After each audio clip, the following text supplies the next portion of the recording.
बताइए क्या गिवन है?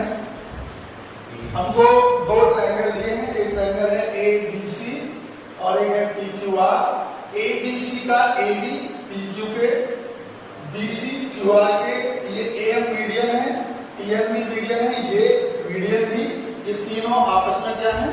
इक्वल है, ऐसा आपको दिया हुआ है। देखो ध्यान से, आप ये बोला ना टू साइड ए बी और बी सी, जो कि दूसरे वाले ट्रायंगल पी क्यू और क्यू आर के क्या है? इक्वल है, और इसका मीडियन ए है, इस वाले ट्रायंगल के मीडियन पी एम के इक्वल है।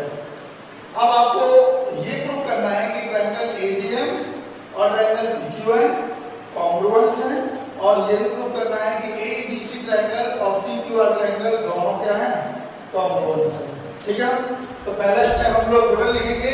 तो बताइए क्या गिवन है? इन ट्रायंगल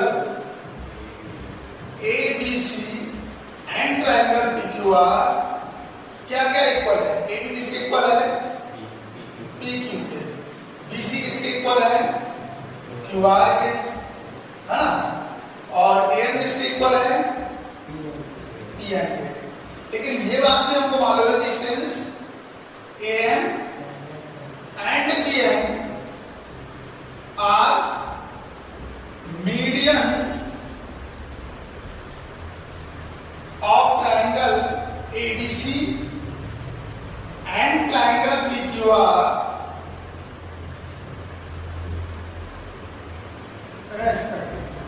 यही ना? ये हमको गिवन है। तो मीडियन का काम क्या होता है कि अगर मान लो एक वर्टेक्स से हमने इस वाले बीसी पर मीडियन ड्रॉ किया, तो बीसी को ये क्या करेगा? बाइसेक्ट करेगा। तो क्या होगा? तो देयरफॉर बीएन और सीएम आपस में इक्वल होंगे, जो कि किसके इक्वल होगा? बीसी के हाफ के इक्वल होगा, है ना? और सेम है यहाँ पे पीएन मीडियन है ट्रायंगल क्यूआर का, तो क्यूआर को बाइसेक्ट करेगा, मतलब क्यूएन और एन आर, जो कि इक्वल होगा किसके? क्यूआर के हाफ के इक्वल होगा। तो ये हम जानते हैं मीडियन का कॉन्सेप्ट, शुरुआत में हमने ट्रायंगल में बताया था। अब आपको क्या करना है? टू प्रूफ क्या करना है ये बताइए।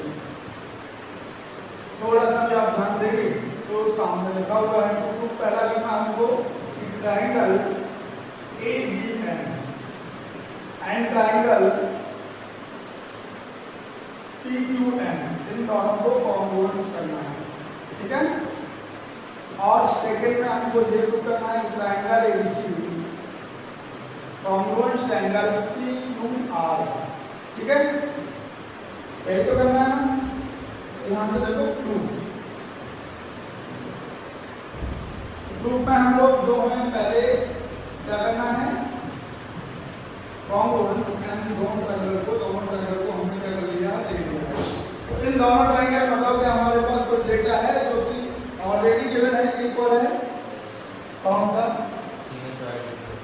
ए बी किसके इक्वल है और ए एम किसके इक्वल है? ये दो चीजें तो ऑलरेडी हमको गिवन है। तो ए बी किसके इक्वल है? पी क्यू के। ये कहां से आया? गिवन है, क्या है? और ए एम किसके इक्वल है? ये बात भी गिवन है। अब तीसरा बताओ क्या इक्वल है? क्या इक्वल है? बीएम का नाम क्या? हमको तो ये दिया हुआ है कि बीसी क्यूआर के इक्वल है, और BC is not a side of triangle ABM. तो फिर इसका मतलब हमको कुछ और जुगाड़ करनी होगी बीएम को क्यूआर के इक्वल करने के लिए। क्या है?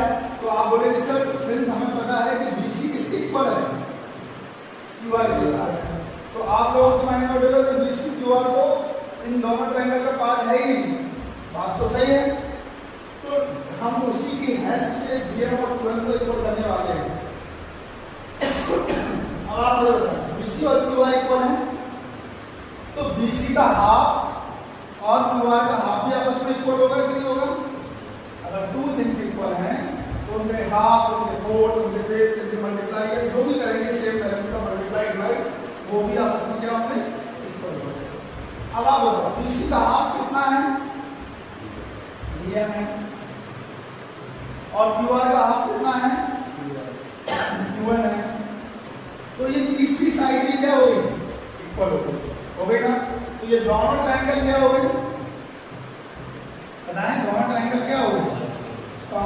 हो गए किस वजह से, by side side side congruence criteria, इससे हो गए। अब ये दोनों ट्रायंगल हो चुके हैं कॉन्ग्रुएंस, ये वाले। अगर मुझे जरूरत पड़ेगा तो मैं इनका कोई भी करस्पॉन्डिंग एंगल या साइड को क्या ले सकता हूँ, इक्वल। अब हमें समझ नहीं आ रहा है कि क्या इक्वल लिया जाए, तो मैं इसके लिए क्या करूँगा, थोड़ा सा रुकूंगा और जो दो ट्रायंगल क्या करने हैं मुझे, कॉन्ग्रुएंस वहां पे चलेंगे। तो in triangle ABC and triangle PQR क्या दिया हुआ है आपको, AB किसके इक्वल है,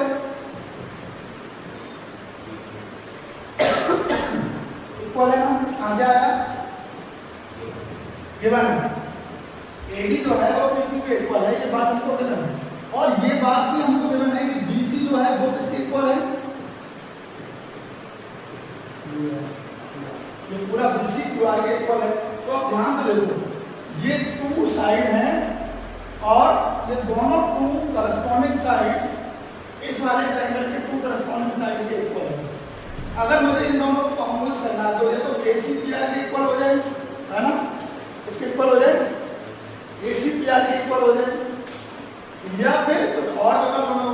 तो हमको एक बात समझ में आ रही है कि हम ये वाला और ये वाला ट्रायंगल ऑलरेडी कॉन्ग्रुएंस कर चुके हैं, तो अगर ये एंगल चाहें तो हम इनको इक्वल ले सकते हैं। और ये टू साइड इस वाले ट्रायंगल की टू करस्पॉन्डिंग साइड के ऑलरेडी इक्वल है, और जब इसका एंगल भी इक्वल हो जाएगा तो ऐसे ऐसे क्या हो जाएंगे, कॉन्ग्रुएंस हो जाएंगे। तो फिर हमने ये दोनों ट्रायंगल कॉन्ग्रुएंस किए थे, तो इनको हम लोग क्या कर सकते हैं, ले सकते हैं बाय CB CT, और इसको इक्वेशन नंबर 5 दे देंगे। कोई प्रॉब्लम है बताओ। और यहाँ पे अब हम लिख सकते हैं कि एंगल B एंगल Q के इक्वल है। ये कहाँ से आया, हमने प्रूव किया है, क्या किया है। अब आप मुझे बताएंगे कि दोनों ट्रायंगल क्या हो चुके हैं, कॉन्ग्रुएंस हो चुके हैं। किस वजह से हो गए हैं, तो साइड एंगल साइड। बताइए कोई प्रॉब्लम है क्या, इसको राइट कर दीजिए।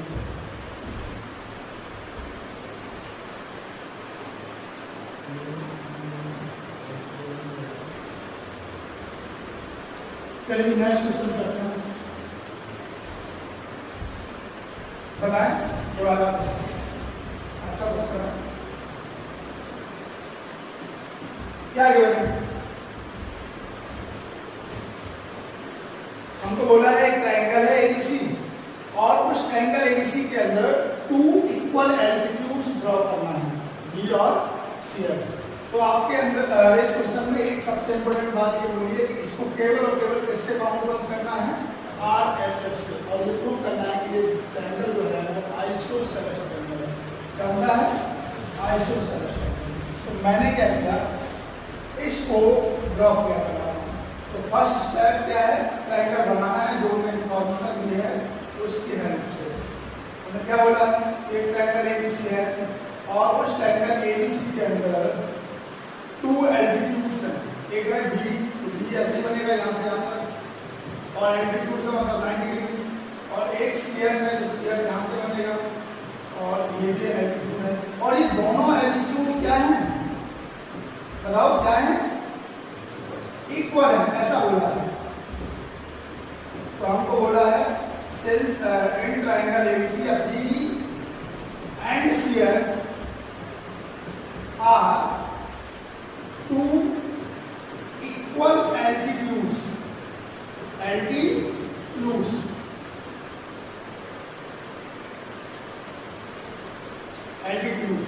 of triangle ABC। therefore क्या होगा, B equal to CF होगा ना, ये बात आपको ऑलरेडी है कि नहीं। टू प्रूफ क्या करना है, टू प्रूफ करना है आपको कि triangle ABC is an isosceles triangle. तो इसका मतलब आपको एक्चुअल में क्या प्रूफ करना है कि कोई दो साइड इक्वल हो जाए, कोई टू साइड इक्वल हो जाए तो हम उसको क्या बोल सकते हैं, आइसोसेलेस ट्रायंगल बोल सकते हैं। लेकिन प्रॉब्लम क्या है कि आपको बोला है कि अगर कॉन्ग्रुएंस का हेल्प लेना है तो कौन सा कॉन्ग्रुएंस का हेल्प लेना, कौन सा क्राइटेरिया का हेल्प लेना, केवल RHS। नहीं तो हम लोग ADE और ACF दो ट्रायंगल को कॉन्ग्रुएंस कर सकते हैं डायरेक्ट, और उसकी वजह से AB को और AC को इक्वल ले सकते हैं। ये 90 डिग्री है दोनों में, और एंगल एक कॉमन हो जाएगा, और बी और सी अब क्या है इक्वल हो जाएगा, डबल एस से ये क्या हो जाएगा कॉन्ग्रुएंस, और सी की सी से ए बी और ए सी इक्वल हो जाएगा। लेकिन प्रॉब्लम क्या है, आपने साफ साफ बोला है कि आरएचएस लगाना है, तो आरएचएस कैसे लगाएंगे ये देखिए। तो देखो जिनमें ए बी और ए सी आ रहा है वो ट्रायंगल के अंदर तो आरएचएस अप्लाई होगा ही नहीं, क्योंकि हमारे पास हाइपोटेन्यूस इक्वल नहीं है, क्योंकि A B A C he hypotenuse है। देखो ना, अगर मैं ए बी ई लेता हूँ तो ए 90 डिग्री है, तो उसके सामने ए बी क्या है हाइपोटेन्यूस, और उसे इक्वल हमको प्रूव करना है, तो ये तो हो नहीं सकता पॉसिबल। तो कौन सा ट्रायंगल ले लें, तो एक ट्रायंगल बन रहा है बी ई सी, कौन सा, और एक ट्रायंगल बन रहा है बी सी एफ या बी एफ सी। कौन सा ट्रायंगल है, दो, एक ट्रायंगल है बी एफ सी और दूसरा ट्रायंगल है बी सी। ओके, तो बताओ बी एफ सी के अंदर क्या है, तो बी एफ सी के अंदर यही angle B F C right angle है, और इस ट्रायंगल के अंदर बी सी राइट एंगल है, दिख रहा है आपको सामने से, दिख रहा है कि ये राइट एंगल है, ये राइट एंगल है, और राइट एंगल के सामने वाली इस ट्रायंगल में बी सी, और इसका भी राइट एंगल के सामने इसके सामने वाली साइड बी सी, जो कि हाइपोटेन्यूस है, और दोनों साइड में क्या है कॉमन है। तो देखो राइट एंगल इक्वल है और हाइपोटेन्यूस भी क्या है आपस में इक्वल है, ठीक है ना, और इसकी एक side B C B E और इसकी एक साइड सी है, वो भी आपस में क्या है इक्वल है। ये बात तो आपको क्या है ऑलरेडी गिवन है कि नहीं है। तो अब आप मुझे बताओगे कि triangle B F C congruence हो जाएगा ना इससे, why R H S, right angle hypotenuse and side, ठीक है। और अगर दो ट्रायंगल कॉन्ग्रुएंस हो गए तो उनके करेस्पॉन्डिंग एंगल्स को और करेस्पॉन्डिंग साइड को इक्वल ले सकते हैं। तो अब आप बोलेंगे सर बीएफसी में तो ए बी है ही नहीं, हाँ और बिल्कुल सही, लेकिन बीएफसी के अंदर एंगल बी है और बीईसी के अंदर एंगल सी है, इनको तो इक्वल ले सकते हैं ना। Therefore angle B equal to angle C by C B C. और ये बात हम लोग अच्छे से जानते हैं कि एक ट्रायंगल के अंदर एबीसी के अंदर अगर टू एंगल्स इक्वल है तो उनकी अपोजिट साइड में क्या होंगी, तो एंगल बी के सामने एसी है, एंगल सी के सामने एबी है, तो ये आपस में क्या हो जाएंगे इक्वल। तो एबी इक्वल टू एसी, और थ्योरम क्या कहती है वही लिखेंगे, अपोजिट साइड टू या साइड्स अपोजिट टू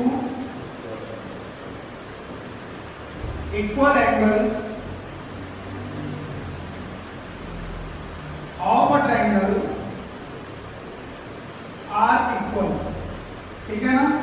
तो जब AB और AC इक्वल हो गए, किसी एक ट्रायंगल के अंदर टू साइड इक्वल हो गई, तो उस ट्रायंगल को हम क्या बोल सकते हैं, आइसोसेलेस ट्रायंगल बोल सकते हैं। तो therefore we can say that triangle ABC is an isosceles triangle. Okay, the problem, okay, इसको आगे बढ़ते हैं।